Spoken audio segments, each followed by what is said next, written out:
నమస్తే. Welcome to our channel. నేను మీ పద్మావతి. ఈ రోజు మనతో పాటు ప్రముఖ ఆధ్యాత్మికవేత్త మరియు జ్యోతిష్య పండితులు డాక్టర్ ముల్లపూడి సత్యనారాయణ గారు ఉన్నారు. అయితే ఆయనతో మాట్లాడి మరిన్ని విషయాలు తెలుసుకునే ప్రయత్నం చేద్దాం. మీరు కూడా చూసేసేయండి. నమస్కారం గురువుగారు. నమస్కారం మా పద్మావతి. గురువుగారు, జనవరి 10వ తేదీ శుక్రవారం ముక్కోటి ఏకాదశి. అయితే ఈ ముక్కోటి ఏకాదశి రోజున ఒక్కొక్కరు ఒక్కొక్క విధంగా వారి పూజా విధానాలు గాని, దేవుని పూజించే విధానంలో గాని, వారి లైక్ చేసుకునే ప్రతి దాంట్లోని మార్పులు చేస్తూ ఉంటారు.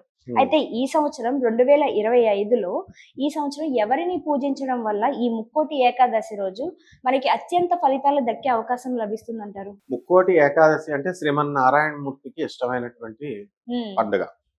ఆ రోజున ఏకాదశి తిథి. అవును. ఏకాదశి తిథికి ఏంటంటే ప్రాధాన్యత ఉపవాసం ఉండడం. ఆ రోజు ప్రతి ఒక్కళ్ళు కూడా ఉపవాసం ఉండాలి. ఎందువల్లంటే మనకి మారన్ అనేటటువంటి ఒక రాక్షసుడు ఉండేవాడు. అతన్ని విష్ణుమూర్తి యుద్ధం చేస్తాడు. కొన్ని వేల సంవత్సరాలు యుద్ధం చేసినా సరే అతను చచ్చిపోడు. చచ్చిపోకపోతే శ్రీ మహావిష్ణువు అలసిపోయి విశ్రాంతి కోసం ఒక గుహలోకి వెళ్ళి దాక్కుంటాడు. అంటే ఒక ఆయుధాన్ని తయారు చేస్తున్నాడు. ఎందుకు డిస్టర్బెన్స్ అని. అప్పుడు ఈ రాక్షసుడు అటు ఇటు తిరిగి ఎలాగోలాగా ఈ గుహలో ఉన్నాడు మహావిష్ణువు అని చెప్పి వచ్చి శ్రీ మహావిష్ణువుతో యుద్ధం చేయడానికి వస్తాడు. అయితే విష్ణుమూర్తి ఆయుధం తయారు చేసే పనిలో నిమగ్నమై ఉంటాడు. అప్పుడు శ్రీ మహావిష్ణువులో ఉన్నటువంటి ఒక మోహిని అవతారం, అంటే జగన్మోహిని లాగా ఒక స్త్రీ రూపం బయటకు వస్తుంది. వచ్చి ఆ రాక్షసుడితో యుద్ధం చేసి అతన్ని చంపేస్తుంది. ఆమె పేరే ఏకాదశి. శ్రీ మహావిష్ణువు పేరు పెడతాడు. అయితే తనతో సంబంధం లేకుండా ఆమె పాపం వెళ్ళి ఆ రాక్షసుని చంపి లోకహితం చేసింది కాబట్టి ఏదైనా వరం కోరుకోమని అడుగుతాడు శ్రీ మహావిష్ణువు. అప్పుడు ఆమె ఏమడుగుతుంది, స్వామి మనమైతే మామూలుగా 2 బిల్డింగ్లు 4 కార్లు ఇవ్వండి అని అడుగుతాం. ఆయన అట్లా కాకుండా ఆమె ఏమని అడుగుద్ది అంటే, నాకు నా తిథి రోజున ఎవరైతే ఉపవాసం చేస్తారో వాళ్ళందరికీ మోక్షం ఇచ్చేయండి స్వామి అంటారు. అందువలన ఏకాదశి తిథి రోజున ఎవరైతే ఉపవాసం ఉంటారో వాళ్ళకి మోక్షం ఇచ్చేస్తాడు. తర్వాత రెండవ విషయం ఏంటంటే, ఈ మారన్ అనేటటువంటి వాడు బియ్యపు గింజల్లో ఉంటాడు. అందుకని కలియుగంలో మనము ఎప్పుడు కూడా ఏకాదశి రోజున బియ్యం తినకూడదు. అందువల్లనే వైష్ణవులు బ్రాహ్మణులు ఏం చెప్తారంటే, ఏకాదశి రోజున బియ్యము పురుగులతో ఉంటుంది, పురుగులు అవుతాయి, అందువల్ల తినకూడదు అని మామూలుగా కోడెడ్ లాంగ్వేజ్లో చెప్తారనమాట. ఇకపోతే అసలు జనరల్గా సైంటిఫిక్ రీజన్ ఏంటంటే అంటే చంద్రుడికి దగ్గరగా వస్తాడు, భూమికి దగ్గరగా వస్తాడు చంద్రుడు. కాబట్టి అప్పుడు ఈ చంద్రుడు ఎంతసేపు కూడా ఫ్లూయిడ్స్, లిక్విడ్స్కి, దానికి ద్రవ పదార్థాలకు అధిపతి కాబట్టి ఆ నేలని ఇలా దగ్గరగా ఆకర్షిస్తాడు. దగ్గరగా వస్తాడు కాబట్టి ఏకాదశి రోజున మనకి చంద్రుడు అంతా కూడా చాలా కాంతివంతంగా ఉంటుంది. ఏకాదశి రోజున పౌర్ణమి రోజున 2 రోజులనే బాగా ఫుల్గా లైటింగ్ ఎక్కువ ఉంటుంది. అయితే ఏకాదశి రోజున వచ్చే స్పెషాలిటీ ఏమిటి అంటే ఫ్లూయిడ్ కంటెంట్ని లాగుతాడు కాబట్టి మన బాడీలో ఉన్నటువంటి లోపల 3 వంతుల నీరు, 1 వంతు సాలిడ్ పదార్థం. బయట ప్రపంచంలో అంతే. భూమి 1 వంతు అయితే, మట్టి 1 వంతు అయితే 3 వంతులు నీరు. బయట ప్రపంచంలో విశ్వంలో ఏదో ఉంటుందో మన బాడీలో కూడా అదే ఉంటుంది. అప్పుడు ఈయన మనం బాడీలో ఉన్నటువంటి నీళ్ళని, ఆ ద్రవ పదార్థాలని పైకి లాగేస్తాడు. లాగేస్తే మైండ్లోకి వచ్చేస్తుంది, పైకి వస్తుంది కదా.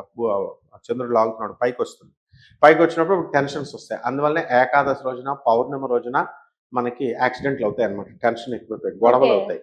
అలాగే సముద్రం జలం అంతా కూడా అలలు, అందుకే పౌర్ణమి రోజున ఇలాగ ఏకాదశి రోజున పైకి ఎక్కువగా ఎగిసి పడతాయి, చంద్రుడు ఆకర్షిస్తూ ఉంటాడు. కాబట్టి మనం ఆ రోజున మనం ఫుడ్ ఎక్స్ట్రా సప్లిమెంట్స్ ఇవ్వకూడదు, ఎక్స్ట్రా వాటర్ ఇవ్వకూడదు. మళ్ళీ మనం ఒక 2 గ్లాసులో 4 గ్లాసులో ఒక బిందెలో తాగేస్తే ఇంకా ఎక్కువ చేసినట్టు నీరు, అప్పుడు ఎక్కువ లాగుద్ది, ఎక్కువ బాడీలోకి వెళ్తుంది. అందుకని వీలున్నంత వరకు జీరో చేసేయాలి. మనం బాడీలో ఆల్రెడీ ఉన్న లిక్విడ్ని మనం మార్చలేం కాబట్టి దాన్ని అలాగే ఉంచుతాం, మిగతాది ఎక్స్ట్రా ఇవ్వం. కాబట్టి ఇదంతా కూడా లాగి ఎంతవరకు టెన్షన్ క్రియేట్ చేయాలో అంతవరకు మనకి టెన్షన్ వస్తుంది. కాబట్టి అందుకనే నిర్జల ఉపవాసం అన్నారు. ఆ రోజు అసలు వాటర్ కూడా తాగొద్దు అన్నారు. మరి ఎవరైతే షుగర్ పేషెంట్లు ఉంటారో, అనారోగ్యవంతులు ఉంటారో, చిన్నపిల్లలు ఉంటారో, ముసలి వాళ్ళు ఉంటారో, అటువంటి వాళ్ళు మాత్రం తాగొచ్చు, భోజనం చేయొచ్చు. తినలేనటువంటి వాళ్ళు ఉపవాసం ఉండి తినలేకపోతే ఏం చేస్తాం, మరి భోజనం చేయొచ్చు. ఎవరైతే ఉంటారో, ఉండగలుగుతారో అటువంటి వాళ్ళు ఒంటిపూట భోజనము, లేదా అసలు ఇంకా ఉండగలిగితే నిర్జల ఉపవాసం ఏం తీసుకోకుండా ఉండొచ్చు.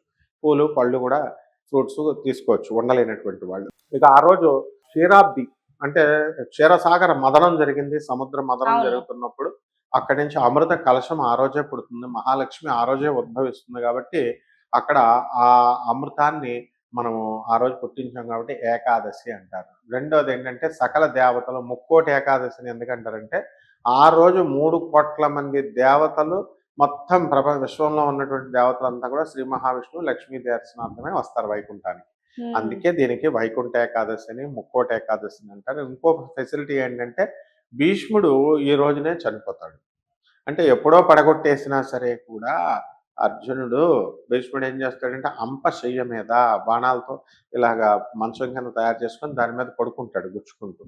అప్పుడు నార్దర్న్ హెమిస్ఫియర్లోకి సన్ రావాలి, అంటే ఉత్తరాయణం రావాలి. అంతవరకు సదరన్ హెమిస్ఫియర్లోనే ఉంది కాబట్టి దక్షిణాయనం అయిపోయి ఉత్తరాయణం వచ్చే టైం కోసం వెయిట్ చేస్తాడు. ఉత్తరాయణం రోజున ఏమవుతుందంటే ఎవరైతే చనిపోతారో అటువంటి వాళ్ళు మోక్షం వస్తుంది. వైకుంఠ ఏకాదశి రోజున ఉత్తర ద్వారాలు తెరుచుకుంటాయి వైకుంఠంలో.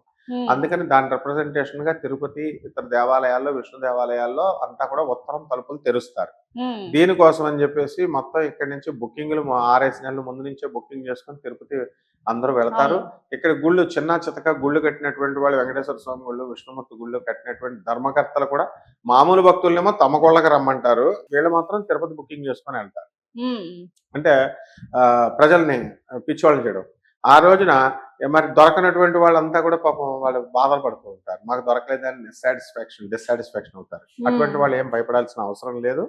ఎందుకనంటే వాళ్ళు భగవంతుడు అనేటటువంటి వాడు సర్వవ్యాప్తుడు, అన్ని చోట్ల ఉంటాడు, ఆల్ పర్వేడింగ్. తర్వాత ఆల్ పవర్ఫుల్, అత్యంత శక్తివంతుడు, ఓమ్నిసెంట్, ఓమ్నిపొటెంట్, ప్రజెంట్. సో మన ఇంట్లోనే ఉత్తర దిక్కుగా మనము దండం పెట్టుకొని ఆ ఉత్తర దిక్కుగా ఒక ఫోటో పెట్టుకొని వెంకటేశ్వర స్వామిని దండం పెట్టుకోవచ్చు. అంతేకాని తిరుపతి వెళ్ళలేకపోయామేమని దర్శనం చేయలేకపోయామే ఇలాంటి అపోహలు ఏమీ అవసరం లేదు. అలాగే ఆ రోజున శ్రీ మహావిష్ణువు యొక్క ఏకాదశి తిథి రోజున మనం ఏం చేయాలో సూర్యోదయానికంటే ముందే నిద్ర లేచి తలంటు స్నానం చేసి చక్కగా నూతన వస్త్రాలు లేకపోయినట్లయితే మామూలు శుభ్రమైనటువంటి వస్త్రాలను ధరించి ఆ తర్వాత స్వామివారికి మనము షోడశోపచార పూజలు చేసి శ్రీ మహావిష్ణువు నామంతో కానీ విష్ణు సహస్ర నామాలతో కానీ లేదా రామ అష్టోత్తరము కృష్ణ అష్టోత్తరం ఇలా శ్రీ మహావిష్ణువుకు సంబంధించినటువంటి అష్టోత్తరాలన్నీ కూడా చదువుకుంటూ ఆ కలశంలోకి మహాలక్ష్మి సమేత శ్రీ మహావిష్ణువుని అందులోకి నారాయణమూర్తిని ఆహ్వానించాలి, లేదా రాముడిని సీతని లేదా కృష్ణుడిని రుక్మిణిని రాధాకృష్ణుల్ని అలా ఎవరినైనా సరే అన్నవరం సత్యదేవుణ్ణి అనంత పద్మనాభుడిని ఇలా శ్రీ మహావిష్ణువు యొక్క రూపాలను అందులో అలంకారం చేసి తులసమాలను వేసి నైవేద్యాలు భారీగా పెట్టాల్సినటువంటి అవసరం లేదు. పాయసాన్నంని లేదా చక్కెర పొంగలి ఏదో ఒక ఐటమ్ని మనం పెట్టచ్చు.